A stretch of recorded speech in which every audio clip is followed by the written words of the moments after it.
So having served up some tasty teaching aids for you to chew over, I'd like to introduce you to the 5-level offering. Now, this is a framework that you can use if you're diversifying, but also it can be adopted if you're specializing.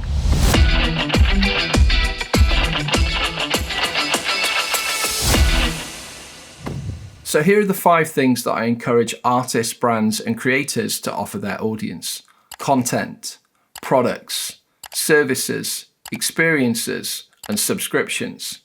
It might be that one of these things is your key driver, and that's absolutely fine. The aim is not to get a balance of all 5. But perhaps whilst focusing on one of the areas, you're missing a trick. Maybe you sell dishwashers through retail channels. It's a physical product going out into stores or being bought online. Upselling a subscription for maintenance makes perfect sense. Or maybe you're creating online content that people are streaming, and that's your focal point of doing that through your own app. But as your audience grows, perhaps it's really obvious you should be selling physical products. Think through the different levels here: content, products, services, experiences, and subscriptions. What should you be focusing on? But how can you diversify to make your business model more robust? When it comes to diversification, there's a real cost involved because it pulls your attention in different areas. Now, if you can set up and establish a management team to run this area, you can give some attention to that area. But don't neglect what you've already set up. Make sure there are great structures, systems, and processes in place. Specialization tends to help you move further and faster, but diversification can help you survive and thrive in the long run. When I started my own business in 2005, I was fresh out of university and I really didn't know what I was doing. I had passion, I had a sense of purpose, but I really didn't know what my offering was going to be. So I went and spoke to a friend of mine called Andrew. Andrew had started a business a couple of years previous and seemed to be doing really well. He was really switched on. He gave me some really good advice. He encouraged me to not be shy about telling people what I hoped to achieve, even if I felt like a fraud. It's easy for imposter syndrome to set in. He said, just tell people straight that you run your own business and this is what you're doing. And it felt a bit weird to begin with, but after doing it a few times, I started to believe that I was actually doing this. I was actually running a company and I could grow this company. Within a few years, I had several staff working for me. It didn't happen overnight. There were many lessons to learn. But I gave myself a name that I had to grow into. My background prior to 2005 was just music, but I decided to launch Resound Media because I imagined video, I imagined websites, I imagined graphic design services. The first thing I was doing was producing records in 2005. I had a skill that I'd harnessed. I'd done record production throughout my teens. I'd done work experience at an amazing studio. I had clients already by the time I was 16 years old. But I didn't know if I could make it as a record producer just doing that. So I diversified. I started managing a couple of the artists that I produced records for. One of those artists I ended up looking after for 12 years, going all around the world with her, booking over 1,000 events in 20 countries. We had some amazing adventures.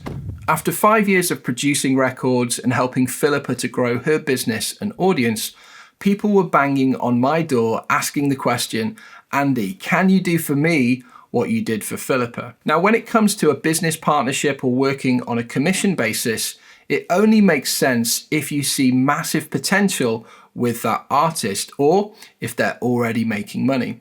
So we had a hard, long look at what we could do to help artists, and we decided to launch a services company, Sound Consultancy. We offered artist development packages as a product, and people would subscribe over a 12 or 18-month period to do a number of different things. We'd produce the records, do graphic design, photography, video, mentoring, coaching, consulting, and that was really successful. That helped us to turn a corner as a business, and then we had a team in-house who could serve the artists that we were managing and to serve the clients we were developing. It felt like we'd found the perfect formula. We were landing high-profile opportunities for many of our clients. We had a dedicated team of 12 people in the office, and we had a solid stream of inquiries each week of people wanting to work with us. There was, however, one massive issue. Most of our clients weren't making enough money and things weren't sustainable for them. So we were needing to find new clients all the time. Now, this wasn't because we were a lousy service provider, but in the music industry, everyone wants to be at the top and there's only so much space.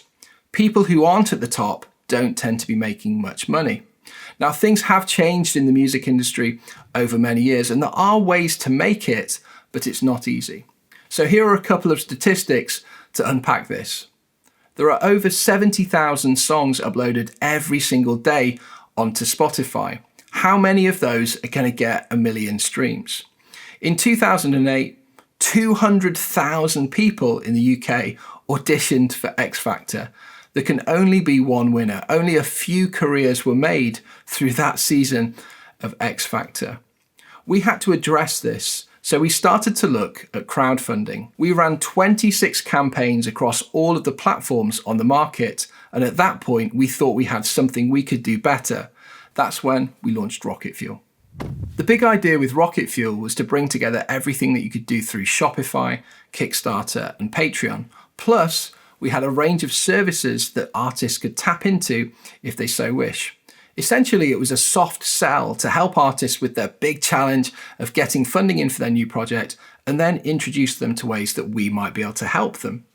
Rocket Fuel worked exceptionally well for Philippa Hanna. She ended up raising more than £100,000 through the platform, but sadly, we couldn't afford to invest into the platform after a few years. It was hemorrhaging money. It was costing us just so much to maintain, to look after the people using it. It just didn't make sense. So we let it simmer on a low heat. We just used it for some clients, for some projects. But in 2020, we knew we had to relaunch it. We'd seen how well it had worked for Philippa, and we were seeing so many of our clients and friends struggling.